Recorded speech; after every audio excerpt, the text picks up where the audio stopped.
C'est un bouquet de fleurs qui accueille le secrétaire général de province à l'occasion de la cérémonie des activités de fin d'année à la Haute Galerie de la Carrière. Une cérémonie qui marque la fin d'un parcours riche et bien réussi. Nous sommes au terme d'un parcours riche en éveil, épanouissement, développement, aux aptitudes physiques et intellectuelles ainsi qu'à l'insertion progressive dans la vie sociale et scolaire de nos enfants âgés de moins de 6 ans. Cette année préscolaire a été particulièrement dans son programme qui a été celui d'amener nos enfants d'une part à mieux connaître et à maîtriser leur corps, d'autre part à développer les facultés de leurs esprits pour assurer une pleine participation au monde qui les entoure. La cérémonie, dans son acte 1, s'est achevée par la remise des attestations aux moinants après 9 mois de cours.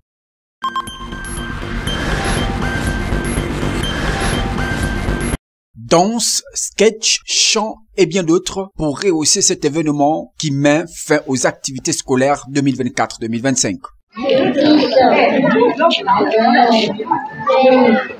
Bien passé l'année, j'ai bien fêté et je pars en vacances. Encouragement à l'équipe dirigeante, malgré les manquements qu'il y a pu avoir et l'état vétuste des bâtiments.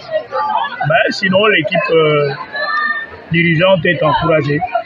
Elle est encouragée par rapport aux efforts des enfants. On a vu des enfants qui ne parlaient pas au début, mais qui ont fini par ouvrir la bouche. Et ça, chapeau à toute l'équipe.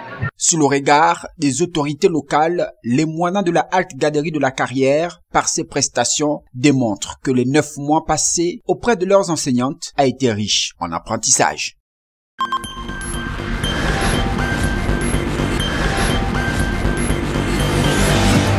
Sécurité renforcée, cartables et sacs loin de la portée des candidats et les surveillants qui veillent au respect des instructions du ministère de l'Éducation nationale. Ils sont au total 972 candidats dans l'ensemble de la province, repartis en plusieurs centres d'examen. Nous sommes au centre Nazaire Bolivie de Chibanga. Nous sommes un centre de composition et de correction. Nous allons recevoir à peu près 557 candidats pour la composition et 972 pour la correction. Donc les épreuves ont bien commencé ce matin. On s'est organisé de manière à ce que tout rentre dans l'ordre. On n'a pas eu d'incident majeur, en dehors d'une candidate qui est à l'hôpital en phase de travail, elle est en train d'accoucher. Et là également, nous allons prendre des précautions pour que, si cela est possible, elle participe à l'examen. Cet examen du brevet d'études du premier cycle a démarré par l'épreuve de mathématiques. Une épreuve peu appréciée par les élèves, même si d'aucuns l'ont trouvée abordable. C'est vrai que nous tous, on ne maîtrise pas trop les maths, mais on essaie de faire le mieux de ce que l'on pouvait faire. Et comme c'était les derniers cours qu'on a vus, c'était vraiment facile pour moi. La première épreuve, je l'ai trouvée un peu facile comme d'habitude. J'espère seulement avoir aussi la moyenne. J'ai beaucoup aimé.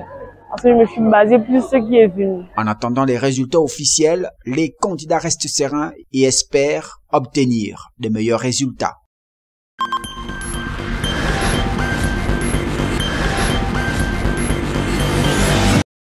Cette famille, par manque d'eau potable, vient d'aligner ses récipients, espérant que la pluie marque son passage pour avoir de l'eau potable. Mais malheureusement, il n'en est rien. Difficile alors que la saison sèche s'annonce. À quelques pas de là, maman Françoise, elle par contre, est obligée de s'exposer aux maladies en faisant recours à ce puits pour faire sa lessive. Souvent l'eau à la pompe publique, mais ici, il y a toujours le problème d'eau. On n'a pas l'eau dans ce quartier-là, mais je sais pas comment dirais-je. Surtout le courant, on n'a pas le courant, on coupe le courant tout le temps ici. On n'a pas souvent le courant ici. Comme chaque jour. Quand il n'y a pas de l'eau. Quand il n'y a pas de l'eau, on part au carrefour aller puiser de l'eau. Ça vient. Ça fait même 3 jours, 4 jours, le courant ne vient pas ici. Souvent on puise l'eau au puits, on lave. Mais l'eau pour boire, on part à la pompe publique pour suivre l'eau. Souvent il n'y a pas l'eau. Tu sors là-bas avec les bidons, il n'y a pas l'eau. On revient avec les récipients. On part souvent à Saint-Joseph, aller puiser l'eau dans les taxis. On demande l'aide que les poteaux de l'électricité soient proches des maisons. Le manque d'eau potable dans les différents quartiers de Tchibanga est un problème, peut-être, qui nuit à la vie des populations. Une situation qui pousse à de nombreuses familles de faire un retour aux sources.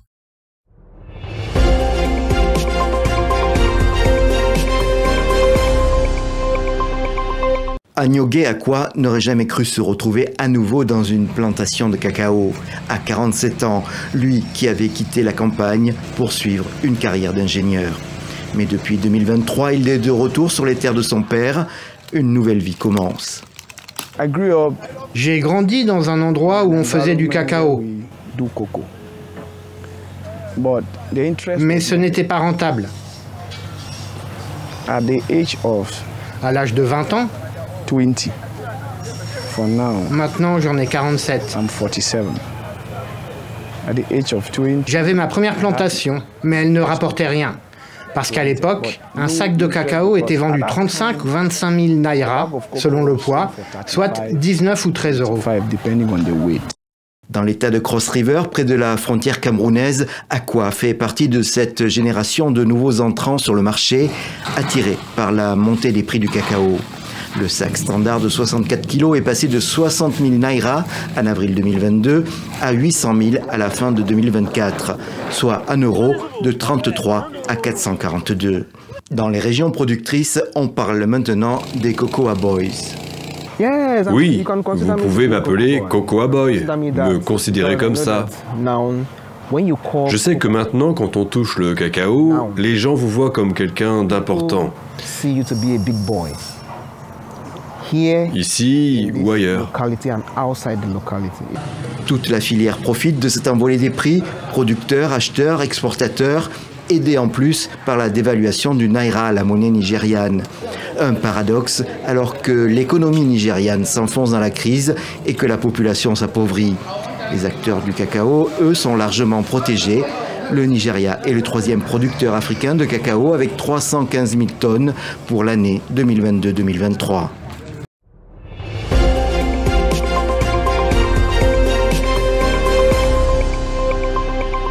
Qu'est-il arrivé à Albert Ojwang, ou plutôt qui l'a tué? Depuis dimanche, les Kenyans s'indignent du sort réservé à ce jeune blogueur mort en détention au commissariat central de Nairobi. La police a expliqué dans un communiqué qu'il s'était infligé lui-même des blessures à la tête en se frappant en un mur. La version n'avait pas vraiment convaincu et ce mardi, l'autopsie faite, les médecins sont formels. Les saignements que nous avons trouvés sur le cuir chevelu, sur la tête, étaient partiellement répartis sur le visage, les côtés de la tête et également l'arrière de la tête.